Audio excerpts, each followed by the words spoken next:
Welcome to संकल्प सिद्धि classes. और सब लोगों को जय हिंद संकल्प सिद्धि क्लासेस की तरफ से। और आज दुर्गा पूजा की समाप्ति यानी विसर्जन का दिन है, तो सभी लोगों को माँ दुर्गा का आशीर्वाद मिले, सभी अच्छे से विसर्जन माँ का करें और माँ की भक्ति से उन्हें सफलता मिले। और इसी के साथ आज का वीडियो हम स्टार्ट करना है, क्योंकि आज बच्चे एब्सेंट हैं, विसर्जन में लगे हैं, तो कोई दिक्कत नहीं है। लेकिन फिर एक टॉपिक हम लोगों ने चुना है, उस टॉपिक को आज मैं चाहता हूँ कि अच्छे से उस टॉपिक को ख़त्म कर दिया जाए। और आप जो लोग नहीं आए हैं, क्लास नहीं है, एब्सेंट हैं, वो ज़रूर से वीडियो देखेंगे और इस वीडियो को अच्छे से लिखेंगे, क्योंकि लिखवाया भी जाएगा, साथ साथ में पढ़ाया भी जाएगा, लिखाया भी जाएगा। कंप्लीट वीडियो होगा।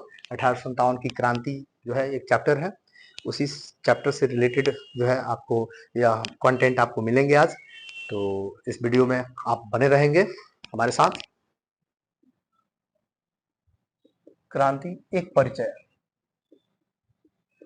एक छोटा सा परिचय, उसके बारे में आप छोटा सा परिचय आप जानेंगे। उसके बाद की क्रांति के कारण,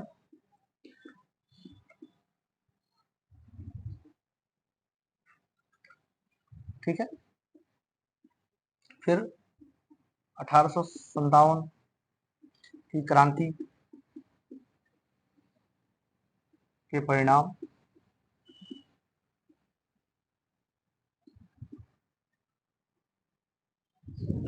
ठीक है।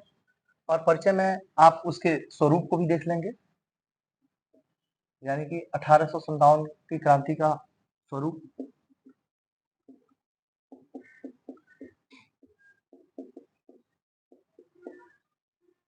प्रकृति, नेचर। उसके बाद 57 की क्रांति का परिणाम, तो मुख्य टॉपिक यही है। आप 18, ठीक है, राजनीतिक कारण, सामाजिक कारण, आर्थिक कारण, धार्मिक कारण, सैन्य कारण यानी सैनिक कारण। तो ये सब जो है कारण में आपको पढ़ने हैं, तो कारण थोड़ा सा ज्यादा इंपॉर्टेंट है। परिचय में प्रकृति ज्यादा इंपॉर्टेंट है, और कारण में आप एक एक चीज को डिटेल्स करेंगे। राजनीतिक कारण क्या क्या था, सामाजिक कारण क्या क्या था, आर्थिक कारण क्या क्या था, धार्मिक कारण क्या क्या था, सैनिक कारण क्या था। तो इस तरह से 1857 की जो क्रांति है उसको आप इस तरीके से पढ़ेंगे। तो सबसे पहले आप एक डायग्राम जो है उसको लिख लीजिए शॉर्टकट में, ठीक है। इस डायग्राम को पहले एक बना लीजिए, ठीक है। फिर हम आते हैं परिचय से। 1857 की क्रांति का एक परिचय होगा, उस परिचय से शुरू करेंगे, ठीक है। तो इसको नोट डाउन करेंगे और टॉपिक डालेंगे 1857 की क्रांति एक परिचय। पहले आप हेडिंग लगा लेंगे 1857 की क्रांति एक परिचय।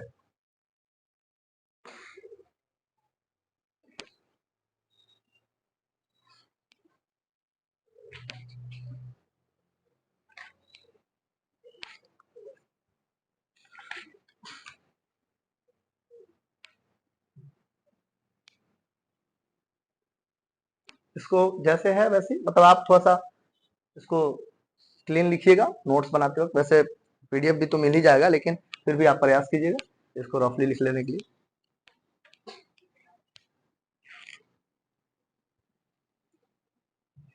क्लियर है। यहाँ पे 1857 की क्रांति परिचय में आप बहुत सारी चीज लिख सकते हैं, लेकिन आप पहले तो आप ये लिखेंगे 1857 की क्रांति शुरुआत कहाँ से हुई थी। उसके बाद से आप लिखेंगे कि इस मतलब डेट आप डाल सकते हैं कि कब हुआ, नेतृत्वकर्ता कौन कौन थे, नेतृत्वकर्ता के नाम, स्थल, जगह, कहाँ से उन्होंने नेतृत्व किया, इस जगह से। उसके बाद दबाने वाले अधिकारी कौन कौन थे, दबाने वाले अधिकारी विभिन्न क्षेत्रों से अलग अलग अधिकारी थे, जिन्होंने क्षेत्रीय जो क्रांति जो चल रही थी, अलग अलग क्षेत्रों में जो है विद्रोह हो रहा था, उनको दबाने का काम कर रहे थे। ये दबाने वाले अधिकारी थे, ये अंग्रेज थे। तो परिचय में आप सामान्य रूप से एक परिचय में आप प्रकृति को भी डाल सकते हैं, कोई दिक्कत नहीं है। नेचर, इसका नेचर कैसा था, क्योंकि नेचर पे बहुत सारे स्टेटमेंट रिलेटेड क्वेश्चन है, तो आपको स्टेटमेंट पे ध्यान देना होगा। आपको प्रीलिम्स एग्जाम्स में स्टेटमेंट ही ज्यादा इंपॉर्टेंट हो जाता है, स्टेटमेंट्स पूछे जाते हैं। जैसे पूछा जाएगा कि राष्ट्रीय विद्रोह की संज्ञा किसने दिया, राष्ट्रीय विद्रोह किसने कहा था इसको, सिपाही विद्रोह किसने कहा था इसको, क्योंकि सिपाही लोग ही किए थे शुरुआत में, तो सिपाही विद्रोह की किसने कहा था, ठीक है। उसके बाद ये धार्मिक विद्रोह किसने कहा था, ठीक है। तो बहुत सारे ऐसे फैक्ट हैं जो आपको मैं प्रकृति के तौर पे लिखवा दूंगा परिचय में भी इसको, ठीक है। तो एक डायग्राम ये भी है, तो इसी तरीके से आपको लिखना है, ठीक है। तो हम शुरू करते हैं। 1857 की क्रांति कब हुई थी, सबसे पहले कहां से शुरू हुई थी, ठीक है, इस चीज को तो लिखेंगे, नोट डाउन करें। 1857 की क्रांति की शुरुआत लिखेंगे। 1857 की क्रांति की शुरुआत, 1857 की क्रांति की शुरुआत,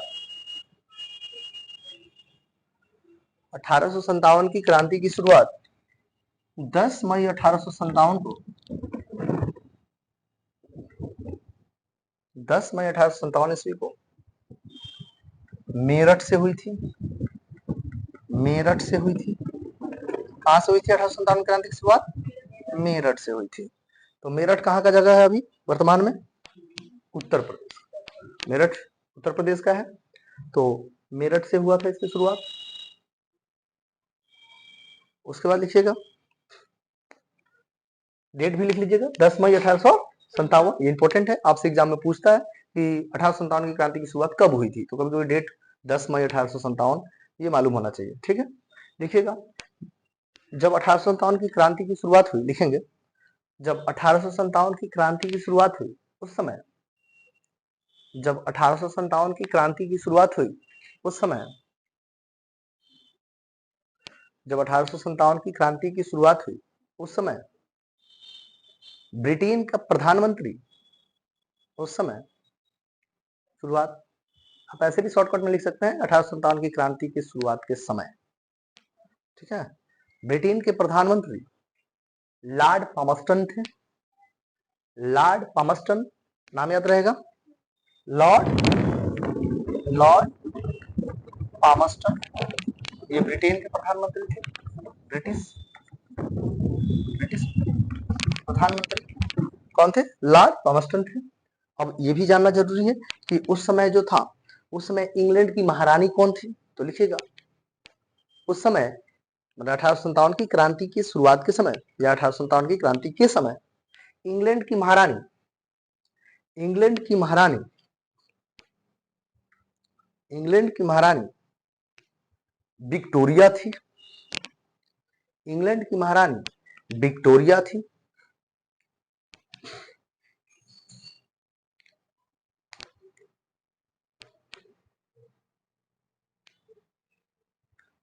हो गया, इंग्लैंड की महारानी विक्टोरिया, यानी विक्टोरिया का शासन चल रहा था इंग्लैंड में, और उस समय में 1857 की क्रांति हुई, और उस समय में ब्रिटेन के प्रधानमंत्री कौन थे, लॉर्ड पामस्टन थे। देखिएगा, भारत में, भारत में 1857 के विद्रोह का प्रत्यक्षदर्शी,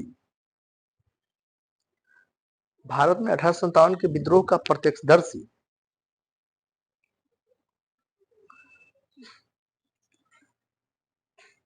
प्रत्यक्षदर्शी मिर्जा गालिब को, मिर्जा गालिब को माना जाता है प्रत्यक्षदर्शी, मिर्जा गालिब को माना जाता है। मशहूर शायर भी थे, इन्हें भी अंग्रेजों ने फांसी पे लटका दिया था। हालांकि यह उस समय में जो प्रत्यक्ष हो रहा था उस चीज का व्याख्या भी किए हैं अपने शायराना अंदाज में। मिर्जा गालिब बहुत फेमस थे 1857 की क्रांति के समय, इनको साथ भी अंग्रेजों ने वही बर्ताव किया जो अन्य लोगों के साथ किया, इन्हें भी फांसी पे लटका दिया गया था। तो मिर्जा गालिब जो थे ये क्या थे, प्रत्यक्षदर्शी थे। तो एक पॉइंट और नोट कीजिएगा, विद्रोह के समय, विद्रोह के समय, विद्रोह के समय ईस्ट इंडिया कंपनी का, विद्रोह के समय, विद्रोह के समय ईस्ट इंडिया कंपनी का, ईस्ट इंडिया कंपनी का अध्यक्ष, ईस्ट इंडिया कंपनी का अध्यक्ष मैगल्स था। मैगल्स था। ईस्ट इंडिया कंपनी का अध्यक्ष कौन था? मैगल्स था। इसी के देखरेख में जो है ईस्ट इंडिया कंपनी काम कर रही थी। उसके बाद लिखिएगा, इस विद्रोह के समय, इस विद्रोह के समय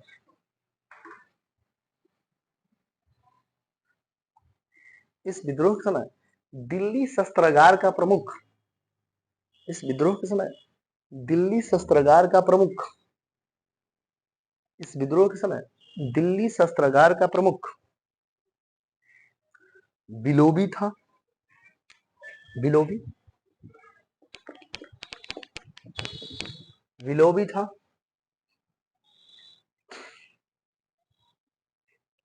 अब एक इंपॉर्टेंट पॉइंट है जिसको नोट कीजिएगा, वो एग्जाम में आता भी है, लिखिएगा, इस विद्रोह के समय, इस विद्रोह के समय भारत का गवर्नर जनरल, इस विद्रोह के समय भारत का गवर्नर जनरल, क्योंकि उस समय वो गवर्नर जनरल ही थे, क्योंकि विद्रोह के बाद वो पोस्ट बदला है, वायसराय हुआ है, लेकिन विद्रोह के समय वो भारत का गवर्नर जनरल ही बोला जाएगा, क्योंकि 1857 की बात है।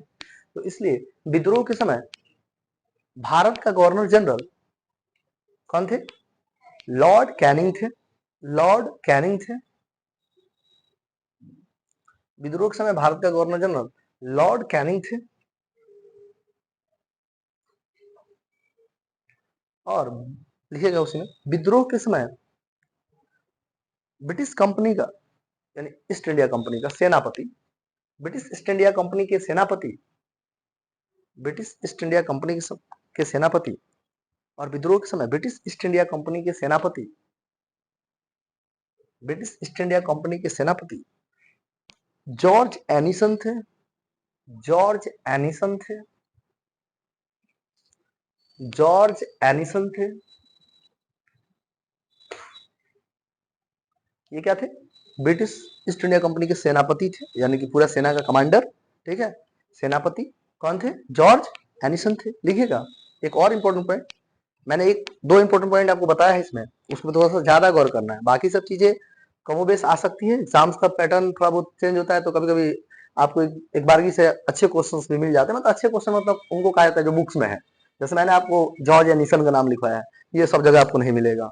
बिलोबी का नाम लिखा है, ये आपको सब जगह नहीं मिलेगा, ठीक है। मतलब बच्चे कम पढ़ते हैं, उनको लगता है एग्जाम में कम आता है, लेकिन कभी कभी ऐसा होता है एग्जाम में नए क्वेश्चन के तौर पे बन जाते हैं, ठीक है।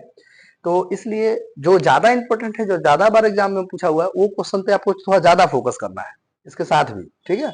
तो यहाँ पे एक क्वेश्चन मैंने आपको पहले बताया कि 1857 की क्रांति के समय जो है भारत का गवर्नर जनरल कौन था, ये ज्यादा इंपॉर्टेंट क्वेश्चन है। तो 1857 की क्रांति के समय भारत का गवर्नर जनरल कौन था? लॉर्ड कैनिंग था। क्लियर है ना? तो इसी तरह से दूसरा एक तो पॉइंट मैंने आपको यहाँ बताया, एक शुरुआत बहुत इंपॉर्टेंट है कि ये शुरुआत कब हुई है, मेरठ में हुई है, कहां से हुई है, कब हुई है, ये इंपॉर्टेंट है। उसके बाद से प्रधानमंत्री कौन थे, ये भी थोड़ा इंपॉर्टेंट है। लेकिन उससे एक और इंपॉर्टेंट पॉइंट नोट कीजिएगा, 1857 की क्रांति का प्रतीक चिन्ह, 1857 की क्रांति का प्रतीक चिन्ह, 1857 की क्रांति का प्रतीक चिन्ह रोटी और कमल था। 1857 की क्रांति का प्रतीक चिन्ह रोटी और कमल था, एक सिंबॉलिक था ये रोटी और कमल, जो विद्रोही लोग यूज करते थे। रोटी और कमल, यह 1857 की क्रांति का प्रतीक था। उसके बाद आप लिखेंगे, देखिए कुछ ऐसे भी क्षेत्र थे जो ब्रिटिश ईस्ट इंडिया कंपनी का सहायता करते थे, ठीक है। कुछ ऐसे भी जगह थे जो ब्रिटिश ईस्ट इंडिया कंपनी का सहायता करते थे, तो उन स्थानों के नाम भी इंपॉर्टेंट है। तो लिखिएगा, लिखिएगा, विद्रोह के समय, विद्रोह के समय कंपनी के मुख्य सहयोगी, विद्रोह के समय कंपनी के मुख्य सहयोगी, कुछ सहयोगी के नाम जो इंपॉर्टेंट है उन्हें को आप लिखें, ऐसे और भी होंगे लेकिन जो इंपॉर्टेंट है वो आप लिखिए।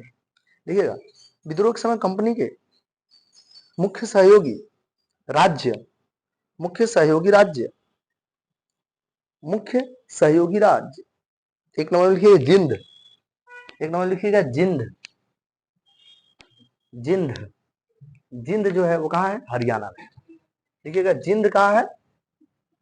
हरियाणा, जिंद, हरियाणा, ये सहयोगी राज्य थे जो अंग्रेज को सेना देते थे, हेल्प करते थे उनको, यानी अंग्रेज के लिए ज्यादा इंपॉर्टेंट थे जिंद यानी हरियाणा। क्लियर है? चलिए दूसरा लिखिएगा, चूंकि इसमें सिख रहेंगे, इसमें सिख भी आ जाते थे, ठीक है। लिखिएगा दूसरा, लिखिएगा हैदराबाद, दूसरा सहयोगी राज्य हैदराबाद।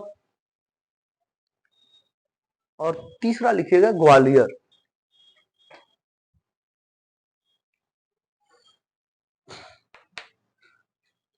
आपको 1800 मराठों में मैंने बताया भी था, ग्वालियर से कौन सा परिवार था? इंदौर से तो होलकर थे, और ग्वालियर से सिंधिया थे। ग्वालियर से कौन थे? सिंधिया थे। तो सिंधिया लोग अंग्रेजों की ताकत थे। कहा जाता है कि लॉर्ड कैनिंग ने कहा था कि अगर ये सिंधिया परिवार नहीं होता तो कब का अंग्रेज जो है बोरिया बिस्तर के साथ भारत से बाहर हो जाते। मतलब बहुत अलग अलग इंपॉर्टेंट समय में उन लोग सिंधिया परिवार ने उनको सैनिक सहायता दिया है और उनके लिए लड़े हैं, तो इसलिए वो ज्यादा इंपॉर्टेंट थे। तो इस तरह से यहाँ पे जो लास्ट मैंने आपको लिखा है ग्वालियर, तो ग्वालियर भी उनका, सिंधिया परिवार भी उनका सहयोगी था। क्लियर है? तो 3 हो गए जो कंपनी को सहयोग कर रहे थे, जिससे कंपनी आगे इस क्रांति को दबाने में सफल हुई। ठीक है, तो इस मुख्य सहयोगी राज्य थे। क्लियर है? उसके बाद लिखिएगा विद्रोह के समय, विद्रोह के समय, विद्रोह के समय कानपुर की नर्तकी, विद्रोह के समय कानपुर की नर्तकी, विद्रोह के समय कानपुर की नर्तकी अजीजन बाई थी, जो थोड़ा ज्यादा उस समय प्रचलित थी, अजीजन बाई। ठीक है, कानपुर की नर्तकी अजीजन बाई थी। लिखिएगा लिखिएगा 1857, नेक्स्ट पॉइंट देखिए, लिखिएगा 1857 की क्रांति के योजनाकार, 1857 की क्रांति के योजनाकार, 1857 की क्रांति के योजनाकार रंगोजी बापूजी थे। 1857 की क्रांति के योजनाकारों ने प्लानिंग करने वाले कौन थे? रंगोजी बापूजी थे। ये नाम से आपको लग रहा हो ये मराठा नाम है, और यह नाम भी जो है रंगोजी बापूजी थे, रंगोजी बापूजी थे।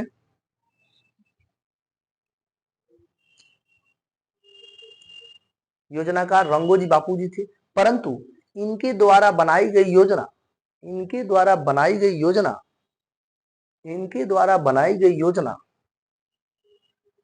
इनके द्वारा बनाई गई योजना, इनके द्वारा बनाई गई योजना असंगठित और असफल रही। इनके द्वारा बनाई गई योजना असंगठित और असफल रही। यानी ये मुख्य योजनाकार थे रंगोजी बापूजी। इन्होंने जो योजना बनाया कि 1857 की क्रांति को कैसे लड़ना है, यह योजना जो है असंगठित रहा और असफल रहा। ठीक है, क्योंकि इस योजना में केंद्रीकरण का क्या था? अभाव था। तो ये केंद्रीकरण का अभाव वाला योजना था, तो इसलिए यह ज्यादा इंपॉर्टेंट है। लेकिन कहता है कि योजना इस तरह से तैयार किए थे कि योजना का डेट 30 था और 10 को ही योजना स्टार्ट हो गया। तो कहीं ना कहीं से जो योजना बनाया जा रहा था उस पर ज्यादा अमल नहीं हो रहा था, तो यह कहीं ना कहीं से योजना असफल योजना रहा। अपने समय से पहले ही ये चालू हो गया, जो निर्धारित समय था उससे पहले ही यह क्रांति चालू हो गई, तो संगठित नहीं हो पाए सभी लोग, इसलिए एक योजना जो था असंगठित भी था और असफल भी रहा। क्लियर है? तो रंगोजी बापूजी जो थे इसके मुख्य योजनाकार थे। उसके बाद देखिएगा विद्रोह दबाने में, नेक्स्ट पॉइंट, विद्रोह दबाने में, यानी 1857 की क्रांति का विद्रोह, विद्रोह को दबाने में, विद्रोह को दबाने में सिख और गोरखा रेजिमेंट का मुख्य योगदान था। विद्रोह को दबाने में सिख एवं गोरखा रेजिमेंट का मुख्य योगदान था। क्लियर है? सिख एवं गोरखा रेजिमेंट का मुख्य योगदान था। तो ये एक छोटा सा परिचय हुआ। परिचय बहुत कुछ हो सकता है, लेकिन आप आगे भी इसमें आपको पढ़ना है, तो ये परिचय आपका हुआ। अब हम बात करेंगे 1857 की क्रांति के प्रकृति पे। तो लिखेंगे, हेडिंग दीजिएगा 1857 की क्रांति की प्रकृति। हेडिंग दीजिए 1857 की क्रांति का स्वरूप या प्रकृति। 1857 की क्रांति का स्वरूप या प्रकृति लिख सकते हैं आप इसको। अब इस पे स्टेटमेंट्स है, क्योंकि स्टेटमेंट्स ही ज्यादा पूछे जाते हैं, इसी स्टेटमेंट से मेंस में क्वेश्चन भी बनते हैं बीपीएससी वगैरह में। तो आपको अभी मेंस के ऑर्डर में नहीं पढ़ाया जा रहा है, प्रीलिम्स ऑर्डर में पढ़ाया जा रहा है। हालांकि आपको मैं बता दूंगा कि मेंस में कैसे क्वेश्चन पूछे जाते हैं, लेकिन आपको यहाँ ध्यान देना है कि आपसे प्रीलिम्स में पूछा जाएगा स्टेटमेंट्स किसने दिया, ठीक है। और वहां पूछा जाता है कि इस स्टेटमेंट का क्या अभिप्राय था, यह स्टेटमेंट कहाँ तक सही है, इसका समीक्षा करें, ठीक है। तो प्रकृति से, नेचर से या स्वरूप से मेंस में क्वेश्चन बनते हैं और इम्पोर्टेंट सेक्शन भी है। लेकिन पीटी में आपसे पूछा जाता है कि यह जो है, यह जो स्वरूप है, इसको बताया किसने, ठीक है। जैसे राष्ट्रीय विद्रोह किसने कहा 1857 क्रांति को, सिपाही विद्रोह किसने कहा 1857 क्रांति को, किसने कहा था कि यह धर्मांधों की लड़ाई है, यह धर्मांधों का युद्ध है, ठीक है। किसने कहा था यह बर्बरता और सभ्यता के बीच युद्ध है, ठीक है। किसने कहा था कि यह जो है राष्ट्रीय विद्रोह है, ठीक है।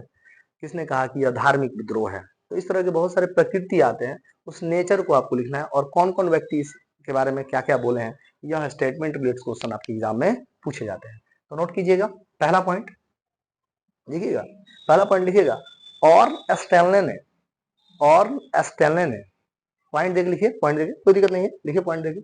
और स्टैनले ने, और स्टैनले ने पहली बार 1857 की क्रांति के लिए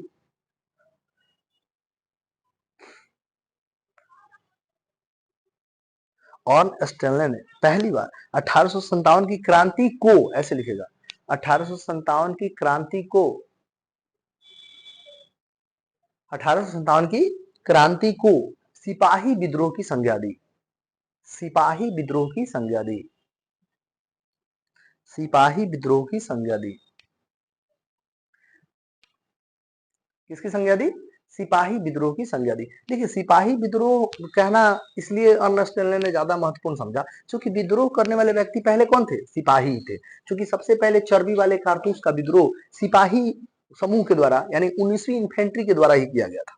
तो ये 19वीं इन्फेंट्री जो थी, यह जो थी विद्रोह पहले की थी, मतलब पहले इस बात का हल्ला वहां हुआ, लेकिन 34वीं इन्फेंट्री के जो मंगल पांडे थे, उन्होंने इस विद्रोह में मुख्य रूप से सक्रिय भूमिका निभाई और इसी विद्रोह को 34वीं इन्फेंट्री ने ज्यादा फैला दिया, क्योंकि वो चर्बी वाले कारतूस का विरोध हुआ। न्यू इनफील्ड राइफल आई थी, जो पहले जो राइफल थी ब्राउन बेस, उसके स्थान पे न्यू इनफील्ड राइफल लाया गया था। तो ब्राउन बेस में चमड़ी का प्रयोग नहीं किया जा रहा था, लेकिन न्यू इनफील्ड जो राइफल आई थी उसमें चमड़ी वाले सुअर और गाय के चर्बी का प्रयोग किया जाता, जो कहीं ना कहीं से एक धार्मिक रूप से भी रोक रहा था। सैनिक में बहुत सारे ऐसे सैनिक थे जो धार्मिक रूप से, हमारे धर्म से जुड़े हुए थे और वो हिंदू धर्म से थे, तो उनके लिए गाय की चर्बी प्रतिषेध था। तो इसलिए वह इसका और ज्यादा विरोध कर रहे थे कि हमें अंग्रेज धर्म हमारा भ्रष्ट कर देना चाहते हैं, ठीक है।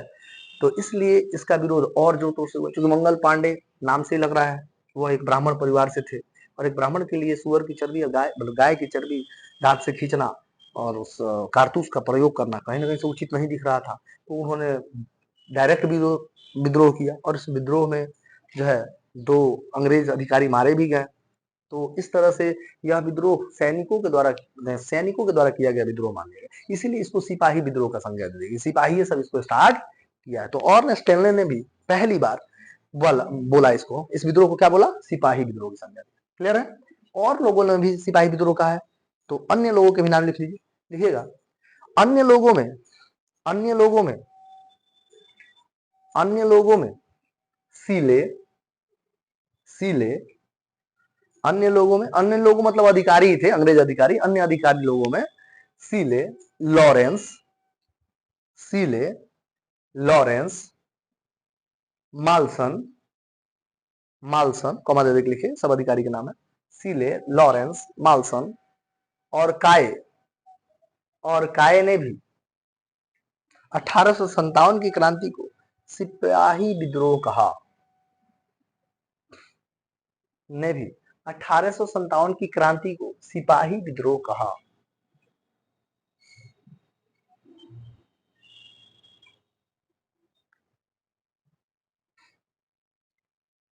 हो गया?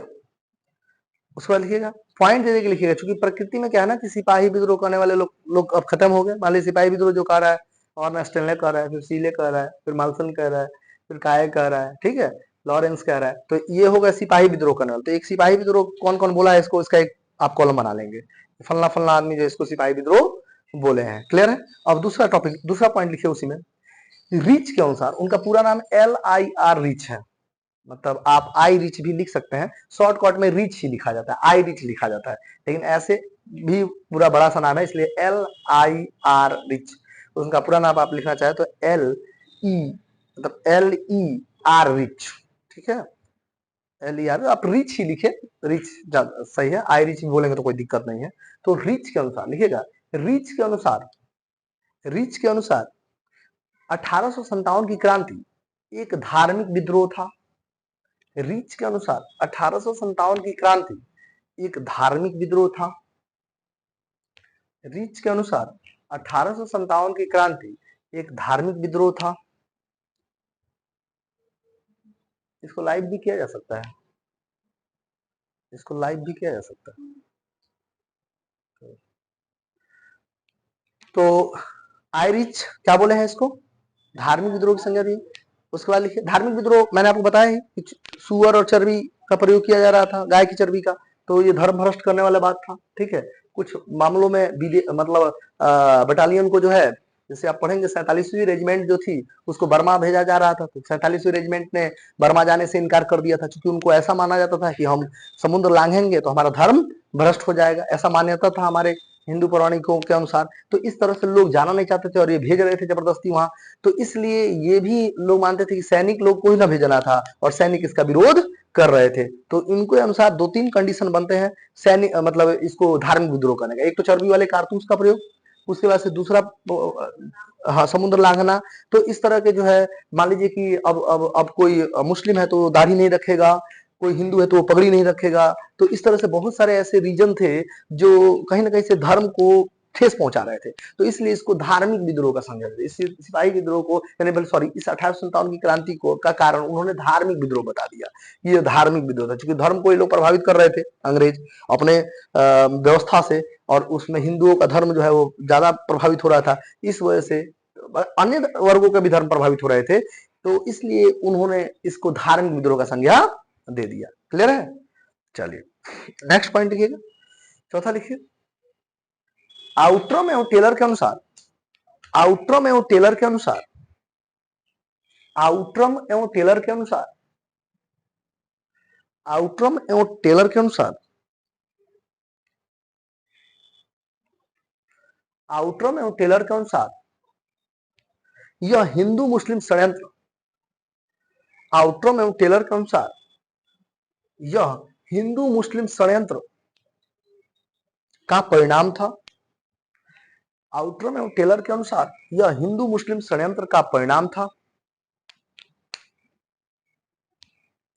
मतलब इनको लगता था, आउट्रम एवं टेलर को लगता था कि यह हिंदू और मुस्लिम दोनों मिल के तब यह विद्रोह कर रहे हैं, समझा रहे ना, क्योंकि इसमें हिंदू वर्ग भी थे और मुस्लिम वर्ग भी थे, तो इसलिए इन दोनों का जो है जो एकता है, गठबंधन है, यह 1857 की क्रांति का मेन फैक्टर है, समझ रहे ना। तो आप देखेंगे अलग अलग क्षेत्रों से अलग अलग लोग, जमींदार वर्ग में भी तो मुस्लिम थे ना, हिंदू भी थे तो मुस्लिम भी तो थे ज्यादा, तो सभी लोग यूनाइट हो रहे थे, तो यहाँ हिंदू मुस्लिम की एकता उनको दिखाई दे गई, तो आउटरम टेलर ने बोल दिया कि यह हिंदू मुस्लिम एकता का क्या था, परिणाम था। तो हिंदू मुस्लिम एकता, चूंकि उनके भी धर्म को ये लोग ठेस पहुंचाए थे, तो इस तरह से सभी लोग यूनाइट होकर लड़ रहे थे हिंदू और मुस्लिम, इसलिए उन्होंने क्या कह दिया, यह हिंदू मुस्लिम जो है क्या है, षड्यंत्र का परिणाम था। किसको, 1857 की क्रांति। तो लिख लीजिए पॉइंट। चलिए नेक्स्ट पॉइंट लिखिएगा, TR होम्स के अनुसार, TR होम्स के अनुसार, TR होम्स के अनुसार, TR होम्स के अनुसार 1857 की क्रांति बर्बरता एवं सभ्यता के बीच, TR होम्स के अनुसार 1857 की क्रांति बर्बरता और सभ्यता के बीच युद्ध था, बर्बरता और सभ्यता के बीच युद्ध था, बर्बरता एवं सभ्यता के बीच युद्ध था।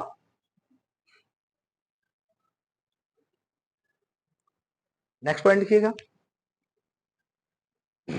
अब बर्बरता किसको बोल रहे हैं, बर्बरता किसको बोल रहे हैं, सभ्यता किसको बोल रहे हैं, आप समझ रहे होंगे। अंग्रेज अपने आप को सभ्य मानते थे, इनोवेटिव थे, और अब भारतीयों को वो बर्बर मानते थे, ठीक है, अभद्र मानते थे। तो इस तरीके से उन्होंने बर्बर वर्ड जो है वो भारतीयों के लिए यूज किया है, ठीक है। भारतीयों को बहुत नीचे देखते थे, मतलब जो है उनके अंदर जो है ये जो हीन भावना थी, भारतीयों प्रति एक हीन भावना थी। इसलिए कहीं कहीं वो लोग अपने उत्सवों में ऐसा भी लिख देते थे बोर्ड पे कि Indians and dogs are not allowed. वो अपना कोई उत्सव मनाते थे तो उन उत्सवों में वो लोग साइन बोर्ड पे लिखवा देते थे कि Indians and dogs are not allowed. तो आप समझ सकते हैं वो हमारे तरफ, हमारे लिए कितना हीन भावना रखते थे। तो ये कहीं ना कहीं से जो है ये ऐसा स्टेटमेंट टी आर होम्स ने दे दिया कि बर्बरता और सभ्यता के बीच युद्ध है, मतलब हम लोग सभ्य हैं लेकिन सब बर्बर है, ये सब समझ नहीं रहा है, तो ये सबको दबाना चाहिए, मारना चाहिए, फांसी देना चाहिए, ठीक है। तो ये बर्बरता और सभ्यता के बीच युद्ध बता दिया, किसने, टी आर होम्स ने। नेक्स्ट लिखिएगा पॉइंट, डिजरायली के अनुसार, डिजरायली ये इंपॉर्टेंट है, डिजरायली के अनुसार 1857 की क्रांति राष्ट्रीय विद्रोह था। डिजरायली के अनुसार 1857 की क्रांति राष्ट्रीय विद्रोह था। अब आपसे क्वेश्चन पूछता है कि राष्ट्रीय विद्रोह की संज्ञा किसने दिया था 1857 की क्रांति, तो किसने दिया था, डिजरायली ने दिया। डिजरायली ने इसको 1857 की क्रांति को राष्ट्रीय विद्रोह की संज्ञा दिया, ठीक है। तो क्या लिखे आप, डिजरायली के अनुसार 1857 की क्रांति राष्ट्रीय विद्रोह था, क्लियर है। नेक्स्ट पॉइंट लिखिएगा, कैनिंग के अनुसार, लॉर्ड कैनिंग के अनुसार, लॉर्ड कैनिंग उस समय क्या थे, भारत के गवर्नर जनरल, लिखिएगा लॉर्ड कैनिंग के अनुसार, लॉर्ड कैनिंग के अनुसार 1857 की क्रांति एक जन विद्रोह था। लॉर्ड कैनिंग के अनुसार यह क्रांति, ऐसा लिख सकते हैं 1857 की क्रांति एक जन विद्रोह था। थोड़ा सामाजिक था कैनिंग, इसलिए समझता था कि सभी जन लोग मिलकर विद्रोह कर रहे हैं, तो इसलिए इन्होंने इसको जन विद्रोह कर दिया, ठीक है। उसके बाद नेक्स्ट लिखिएगा, जवाहरलाल नेहरू के अनुसार, जवाहरलाल नेहरू के अनुसार, जेएल नेहरू, जवाहरलाल नेहरू के अनुसार, जवाहरलाल नेहरू के अनुसार यह सामंतवादी विद्रोह था, यह सामंतवादी विद्रोह था। जवाहरलाल नेहरू के अनुसार यह सामंतवादी विद्रोह था। अब पहले राजवाड़ा वगैरह था, राजवाड़ा था तो सामंत थे, अब सामंत थे तो उन लोगों की जमीनें जा रही थी, छीनी जा रही थी।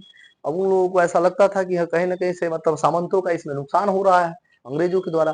तो इस मामले में जवाहरलाल नेहरू बोले कि नहीं, यह तो इसमें तो बड़े बड़े जमींदार लोग भाग ले रहे हैं, जिनकी जमीनें जा रही हैं, जिनका अधिकार छीना जा रहा है। तो इस तरह से उनको लगा कि ये सामंत लोग का को ज्यादा इससे दिक्कत है, और सामंत लोग इसमें इस मतलब विद्रोह में ज्यादा, मतलब उनके देखने से जवाहरलाल नेहरू अब ऐसा थोड़ा 1857 क्रांति में जिंदा है, वो अपना मतलब लिख रहे हैं, स्टेटमेंट दे रहे हैं कि नहीं, मुझे जहां तक लग रहा है कि 1857 क्रांति जो है सामंतवादी विद्रोह था, मतलब राजा के जो छत्र छाया में रहने वाले लोग, जमींदार जागीरदार टाइप के लोग थे, उन लोगों की जमीनें जा रही थी, उन लोगों पे टैक्स बढ़ रहा था, या फिर जो है टैक्स सही समय पे नहीं दे पा रहे थे, तो उनका जमीन छीन के दूसरे किसी को दिया जा रहा था। तो इस तरह सामंत ज्यादा परेशान थे, इसलिए सामंतवादी लोगों का ये विद्रोह है, मतलब सामंतवादी लोग इस विद्रोह को कर रहे हैं, समझा रहा ना। तो इसलिए उन्होंने सामंतवादी विद्रोह कर दिया, किसने, जवाहरलाल नेहरू ने, किसको, 1857 की क्रांति को। नेक्स्ट पॉइंट लिखिएगा, और इंपॉर्टेंट पॉइंट है ये, ठीक है। तो हम लोग प्रकृति की बात कर रहे थे, 1857 की क्रांति की प्रकृति, और उसमें मैंने आपको बताया कि आयरिश का मानना था कि यह, उनका कहना था, स्टेटमेंट था कि यह धर्मांधों का ईसाइयों के विरुद्ध युद्ध था, ठीक है। उसके बाद से बी डी सावरकर ने बोला था कि यह प्रथम स्वतंत्रता संग्राम था। तो प्रथम स्वतंत्रता संग्राम बी डी सावरकर बोले हैं। उसके बाद लिखिएगा प्रकृति में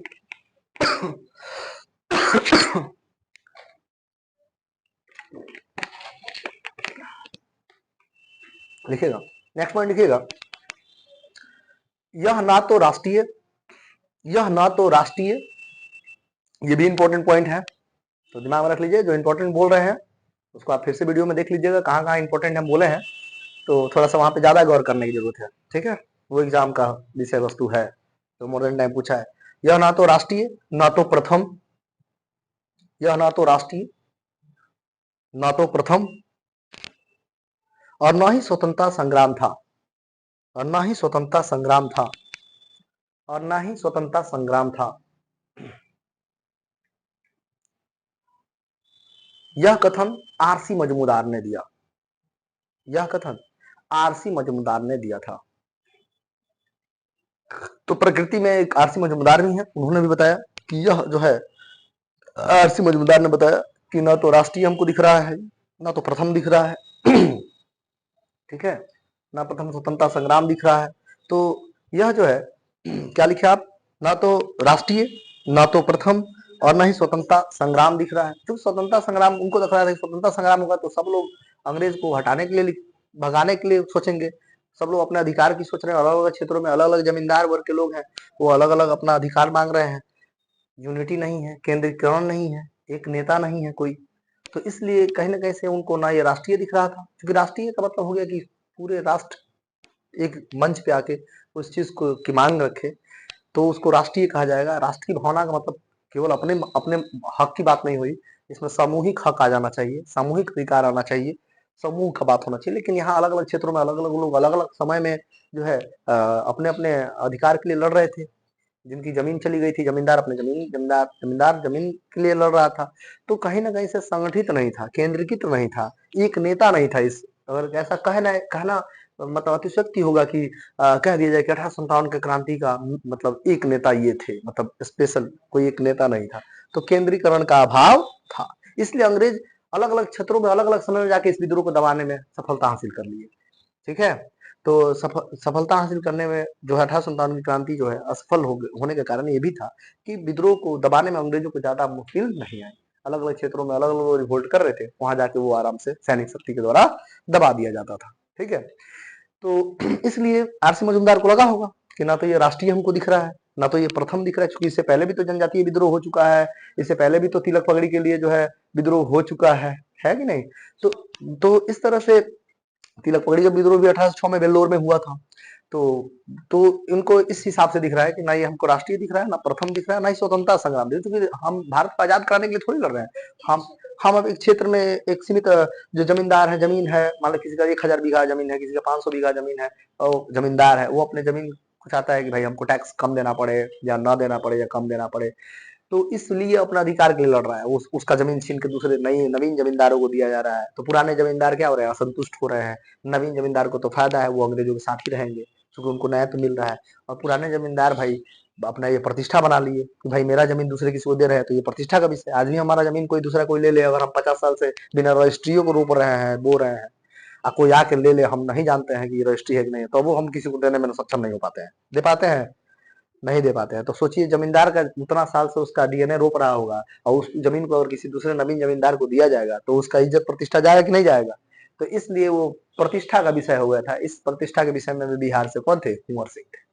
वो भी अपने प्रतिष्ठा के लिए लड़ रहे थे, क्योंकि जमींदारी जा रही थी, अंग्रेज जो है उन पे टैक्स का जो नियम है वो सख्त तरीके से लागू कर रहे थे, और इसका ये विरोध कर रहे थे। ठीक है, तो कहीं ना कहीं से ये सारे जो है नेचर जो है मैंने आपको लिखवाया है, ये सभी नेचर से संबंधित क्वेश्चन पूछे जाते हैं। ठीक है, किस व्यक्ति ने क्या स्वरूप बताया है 1857 की क्रांति को, तो इसलिए ये ज्यादा इंपॉर्टेंट है। अब हम आएंगे परिचय में कि 1857 की क्रांति का नेतृत्व अलग अलग क्षेत्रों से अलग अलग व्यक्तियों के द्वारा, यानी कि उसके नेता के द्वारा, क्योंकि किसी खास विशेष जगह से अगर कोई नेतृत्व कर रहा है तो उसको हम नेतृत्वकर्ता या नेता कह सकते हैं।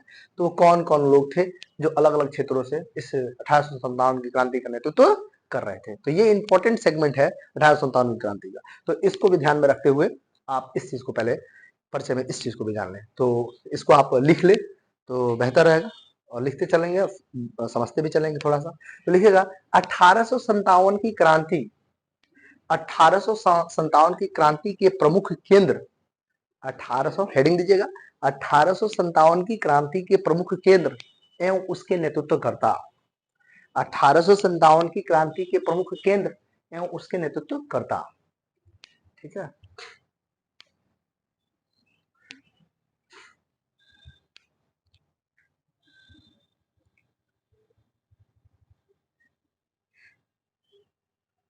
तो प्रमुख केंद्र और नेतृत्वकर्ता में लिख लीजिए, एक नंबर में लिखिए, क्योंकि दिल्ली केंद्र, तो लिखिए दिल्ली,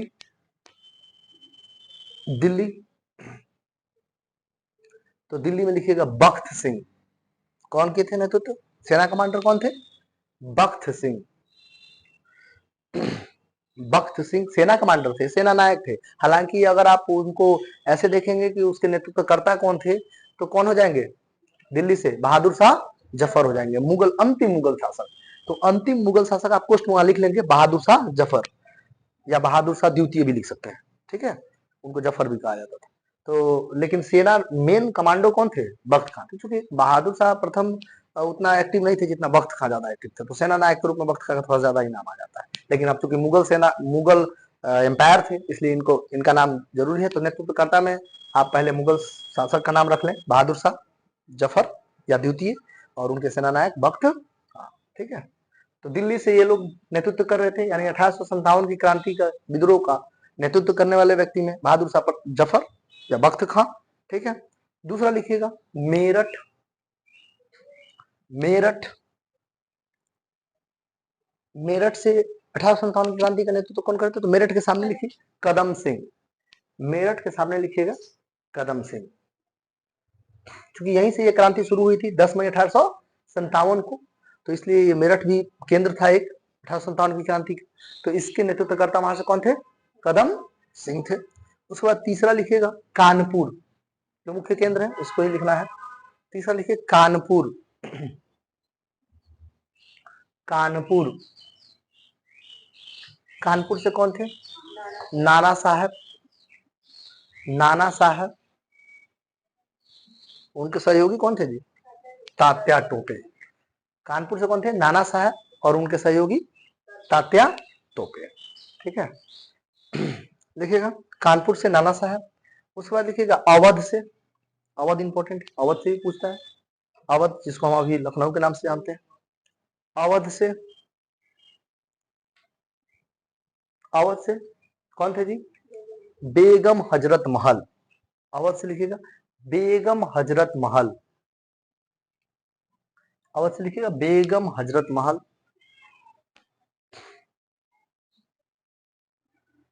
उसके बाद लिखिएगा चौथा झांसी। झांसी भी इंपॉर्टेंट है।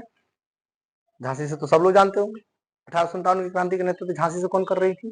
लक्ष्मीबाई, रानी लक्ष्मीबाई। रानी लक्ष्मीबाई।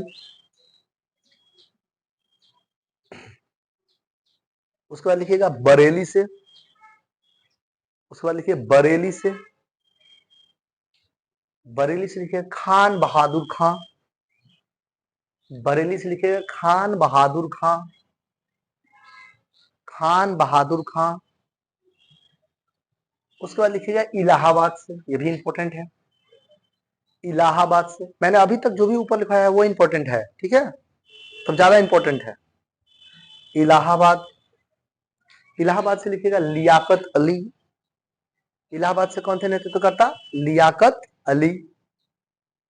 इलाहाबाद से नेतृत्वकर्ता लियाकत अली।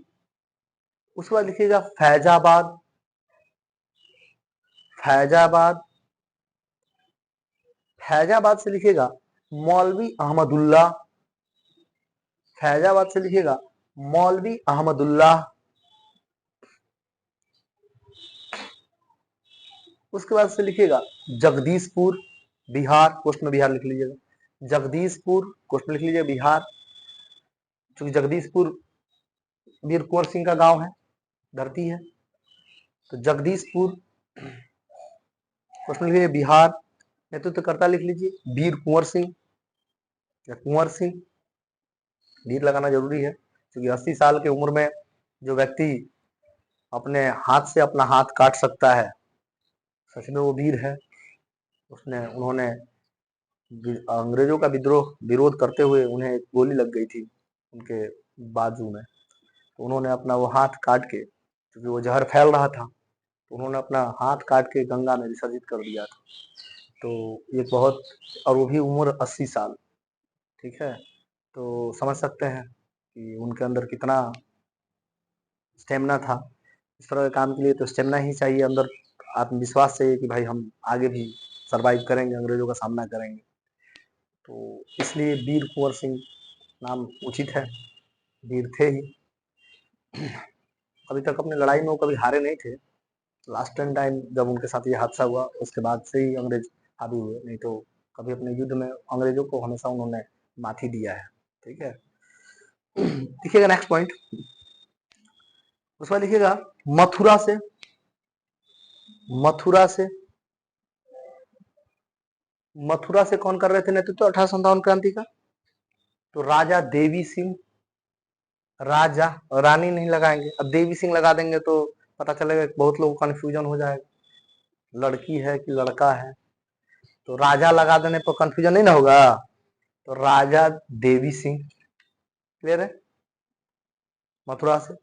उसके बाद लिखिएगा, और कुछ क्षेत्रीय जगह का भी लिख लीजिए, ये तो मैंने आपको जो भी लिखवाया है वो खास इंपॉर्टेंट है, लेकिन कुछ क्षेत्रीय जगह भी कभी कभी एग्जाम्स में पूछ दिए जाते हैं, तो क्षेत्रीय जगह में थोड़ा सा लिख लीजिए आप। पटना से लिखिए, पटना से, आपका बिहार है, क्योंकि बिहार में बिहार से एग्जाम से क्वेश्चन आते हैं और पटना आने की संभावना ज्यादा है, पूछा भी है बीपीएससी ने, तो पटना से लिखिएगा, पटना से मतलब खास पटना, बिहार ओवरऑल पूछेगा तो कौन होगा, वीर कुंवर सिंह, लेकिन पटना पूछेगा तो आपको फिर पटना केंद्रित चीज हो गया, तो थोड़ा सा वहां पटना से थे पुस्तक विक्रेता, क्या नाम था उनका, पीर अली, लिख लीजिएगा, पुस्तक विक्रेता पीर अली, पुस्तक विक्रेता पीर अली। जाइएगा पटना तो आपको गांधी मैदान के आसपास पीर अली का मतलब ये भी है, उनको वहीं पे दिया गया है, उनका समाधान है, और उसमें एक गार्डन भी है, बहुत सुंदर गार्डन है, बीचों बीच ट्रैफिक के बीच में आता है वो, पीर अली गार्डन उसका नाम है। तो पटना में ये स्थल आपको देखने को मिलेगा। तो ये पुस्तक विक्रेता थे, कौन थे, पुस्तक विक्रेता थे, इनको भी अंग्रेजों ने फांसी दे दिया था। तो यह पीर अली पटना से 1852 की क्रांति का नेतृत्व कर रहे थे, क्लियर है। चलिए नेक्स्ट लिखिएगा, उसके बाद लिखिएगा, पटना के बाद लिखिएगा ग्वालियर से, जो ग्वालियर के तात्या टोपे थे और ये सहयोगी थे नाना साहब के भी, तो ग्वालियर से ये थे मूल रूप से, तो आप ग्वालियर से लिख लीजिए तात्या टोपे, ग्वालियर से तात्या टोपे।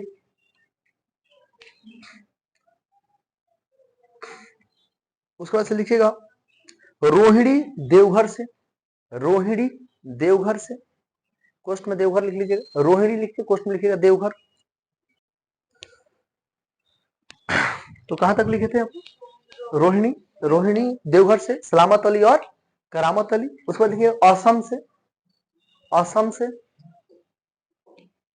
असम से लिखिएगा मनोरथ दत्त और कंपेश्वर दत्त, मनोरथ दत्त और कंपेश्वर दत्त, मनोरथ दत्त और कंपेश्वर दत्त। गोरखपुर से लिख लीजिए गजाधर सिंह, हालांकि ये सब आया नहीं है, कम आया है, लेकिन आप लिख लीजिए, जो मैंने ऊपर बता दिया है वो इंपॉर्टेंट है, पटना तक वो ज्यादा इंपॉर्टेंट है, बाकी क्षेत्रीय है। सतारा से तो आप पता ही है, सतारा से रंगोजी बापूजी थे, क्योंकि वही योजनाकार थे, तो सतारा से लिख लीजिए रंगोजी बापूजी, सतारा से रंगोजी बापूजी। पलामू से जरूर लिख लीजिएगा, पलामू से पीताम्बर शाही,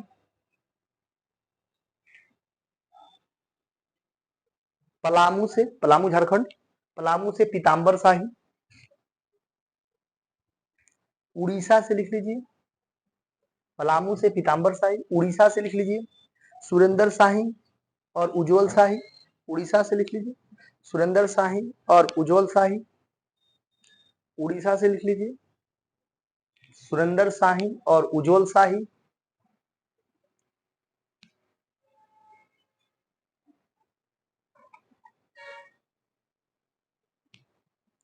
तो इस तरह से जो है 1857 की क्रांति का एक पार्ट जो है, मैंने आज फर्स्ट पार्ट में आपको, क्योंकि वीडियो लंबा हो जाएगा तो मैं चाहता हूं कि आप एक पार्ट पहले कंप्लीट कर ले, अच्छे से लिख ले।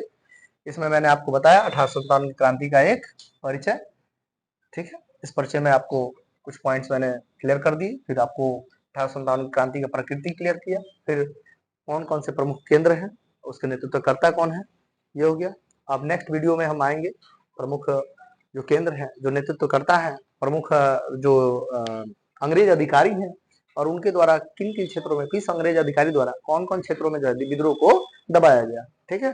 फिर हम बात करेंगे 1857 की क्रांति के कारण पे, जो कारण बहुत सारे कारण है और इससे बहुत ज्यादा क्वेश्चन एग्जाम में आए हुए हैं।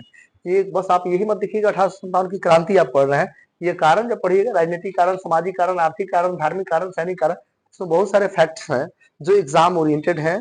ठीक है, इसमें डलहौजी से लेके जो है आपके राजनीतिक कारणों में आप देखेंगे तो जो भी सामाजिक स्तर पे काम हुए हैं उसका भी जो अंग्रेजों ने विरोध किया है, या जो आर्थिक नीतियों के तहत उन्होंने जो दोहन किया है, चाहे उसमें वो जमींदारी व्यवस्था हो, चाहे इस्तिमरारी, जिसको हम इस्तिमरारी व्यवस्था भी कहते हैं, महलवाड़ी व्यवस्था हो, रैयतवाड़ी, ये सारे व्यवस्था भी आपको इसमें पढ़ने हैं। ठीक है, तो ये राजनीतिक कारण, सामाजिक कारण, आर्थिक कारण, धार्मिक कारण, सैनिक कारण, इन सब चीजों पे हम नेक्स्ट पार्ट 2 में चर्चा करेंगे।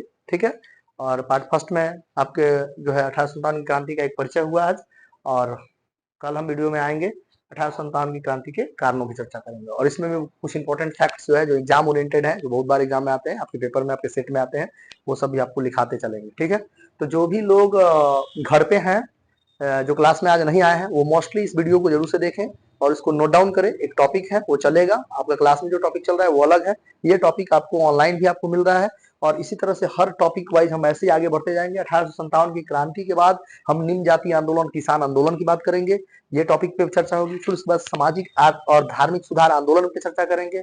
फिर हम भारत की कुछ भारत में जो है अंग्रेजों के आगमन के बाद भारत में की जो शिक्षा नीति है, जो शिक्षा व्यवस्था है, वो जो वुड डिस्पैच से चालू होता है, वहां से हम राधा कृष्णन आयोग तक जाएंगे।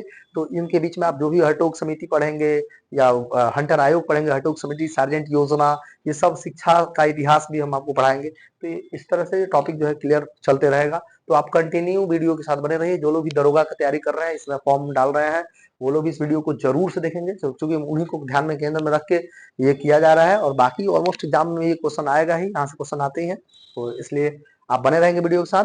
जय हिंद, जय भारत, थैंक यू।